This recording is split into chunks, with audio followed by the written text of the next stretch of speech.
Hello everyone, welcome. It's Ryan Cooper here from the London Craftsman channel. How's it all going? And today's video is in the spray room. Even though it's all about woodworking, the workshop's a little bit of a mess. Today's video is about two things. One is a shortcut on how to hang a cabinet door, wardrobe door, alcove unit door, cupboard door. And secondly, I'm going to be showing you how to fit one of these push catches, touch release catches, and I use these quite a lot with the alcove units that I fit. Some smaller wardrobe doors. They don't always work for massive doors. They do sometimes, depends on the weight of the door.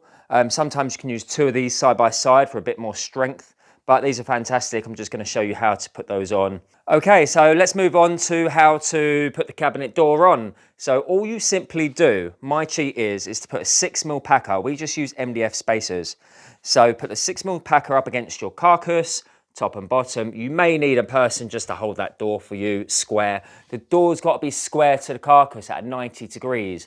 If it's bent either side, then it's going to throw it off and it won't work. Also, before you screw it up, so you're going to put these packers in place, get the door in line, then just push your plate. This little piece here is called the plate, the bit where the screws are going in.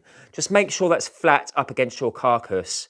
So door square, packers in, plate up against the carcass, put your screw directly in the center, job done. And just make sure you put that screw directly in the center of the height and in the width. So if you need to adjust it, you've got height adjustment, it's still going to give you that nice 6mm gap. If I take these packers out, because I've already pre-screwed it in, when I close the door, it should give me a 3mm gap, even gap all the way across, like so. Remember, I put a grommet, if you can see a little rubber grommet, on the top and the bottom of every door, which packs it out to 3mm. And this 6mm spacer, by the time you've closed it, it gives you the 3mm gap.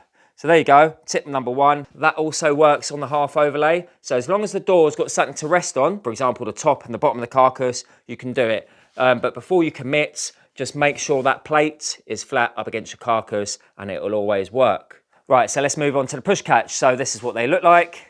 They click in and out. They've got nice tough springs, so pretty good for the bigger doors. And not so much the massive wardrobe doors, but if you need to, you can use two of these side by side. When you click it up, he's got this little tab that moves in and out, so you can just adjust them once they're clicked on. And this simply just clicks on like so. You've got an arrow on these, and the arrow faces up. So that's the back.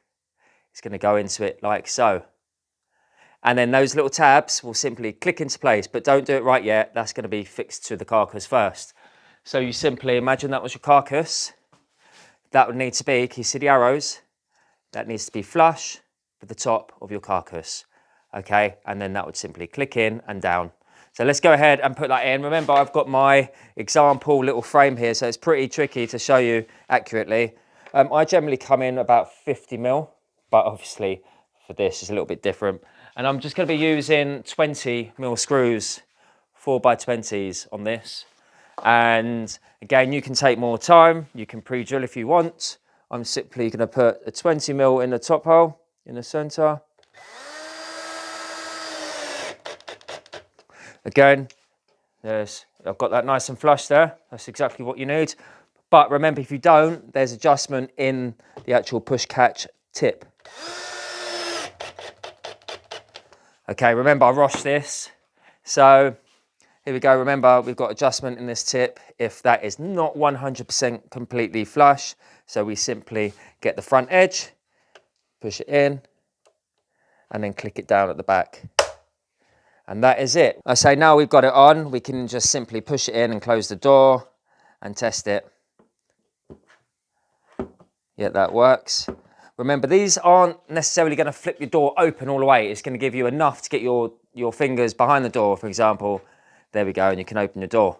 Also, you want to have that push catch where you're going to be pushing. So I put it at the bottom just for the sake of the video. If you're fitting an alcove unit or a wardrobe, you want to have that exactly at the height where you're going to be pushing. A wardrobe, you want it sort of waist level, or top of an alcove unit, you want it at the bottom of the ledge.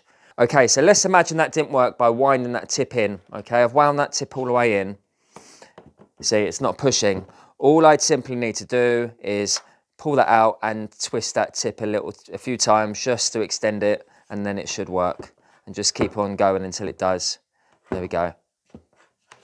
And that is exactly how you fit a push catch. Nice and easy, 2 screws. Just make sure that plate is flush with the front of your carcass. You've got adjustment in the tip, and get it in the right position to be able to push it in the right place.